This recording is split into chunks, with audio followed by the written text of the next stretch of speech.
तो एयरबेट दोस्तों, आज हमारे घर में फिर बनने वाली है शाम की चाय बन रही है। तो दोस्तों मैं सोच रहा था कि यार कुछ इसका भी कुछ कैसी टेस्टी बनने वाली है, इसका भी कुछ आइडिया लगाया जाए।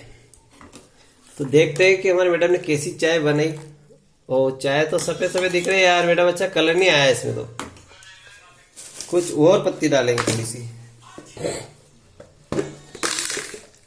तो थोड़ी सी और हमने पत्ती डाल दी इसके अंदर। तो बहुत ही टेस्टी चाय बनने वाली है। लौंग इलायची सब डाल रखी है। देखते हैं कितनी अच्छी टेस्टी चाय बनती है, देखते हैं। मैडम क्या क्या डाला आपने? लौंग डाला इसमें, लौंग इलायची अदरक। अब देखते हैं, अदरक भी डाल दिया है मैडम ने। तो बहुत ही टेस्टी चाय बनने वाली है।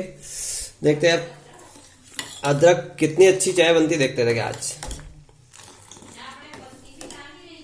हाँ आज लाएंगे ना अपन, वो डबल गुलाब की पत्ती लाएंगे। तो दोस्त तो बहुत ही टेस्टी चाय बनने वाली है।